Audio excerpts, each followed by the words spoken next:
മൂകാംബികമ്മ, ഹരിദാസൻ കണ്ടില്ലേ. ഓക്കെ. അത് കഴിഞ്ഞ ഇപ്പുറത്ത് രേവതി, ആ അത് കഴിഞ്ഞത് ഇപ്പുറത്ത് സൽജ.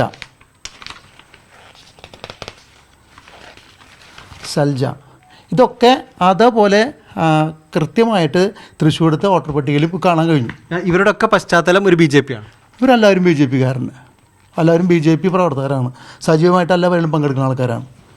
വ്യാപകമായിട്ട് പല വാർഡുകളിൽ നിന്ന് ഇങ്ങനെ ചേർത്തിയുണ്ടെന്നാണ് ഇപ്പോൾ ലേറ്റസ്റ്റ് ആയിട്ട് പല ആൾക്കാരും വിളിച്ച് പറഞ്ഞ ന്യൂസ്. അതായത് ഈ വേലൂർ പഞ്ചായത്തിലെ തന്നെ BJP പ്രവർത്തകരായ അല്ലെങ്കിൽ BJP ശക്തി കേന്ദ്രങ്ങളിൽ നിന്ന് ഉള്ള വോട്ടുകൾ കഴിഞ്ഞ ലോക്സഭാ തെരഞ്ഞെടുപ്പിൻ്റെ സമയത്ത് വെട്ടിക്കൊണ്ടുപോയി തൃശ്ശൂരിൽ ചേർത്തു അല്ലെങ്കിൽ വെട്ടിക്കൊണ്ടുപോയി നിങ്ങൾ ശ്രദ്ധയിൽ ഇപ്പോൾ പെടുന്നുണ്ടോ എന്നുള്ളതാണോ മറ്റു വാർഡുകളിൽ നിന്ന്? അതായത് കഴിഞ്ഞ പഞ്ചായത്ത് ഇലക്ഷന് BJPക്ക് 3 വാർഡാണ് വേലൂർ പഞ്ചായത്തിൻ്റെ. ഒന്ന് ഈ ഇരിക്കുന്ന 12-ാം വാർഡ്, കഴിഞ്ഞ കരാലിയെടുത്ത് 9-ാം വാർഡ്, അപ്പുറത്തെ 14-ാം വാർഡ്. ഈ 3 വാർഡാണ് BJPയുടെ കൂടുതൽ വോട്ടുകളുള്ള സ്ഥലം BJP മെമ്പർമാർ ജയിച്ചത്. കഴിഞ്ഞ പഞ്ചായത്ത് ഇലക്ഷന് ഈ BJP വാർഡ് ഞാൻ തിരിച്ചു പിടിക്കുകയും കോൺഗ്രസ് തിരിച്ചു പിടിക്കുകയും അതുപോലെ 14-ാം വാർഡും കോൺഗ്രസ് തിരിച്ചു പിടിക്കുകയും ചെയ്തു.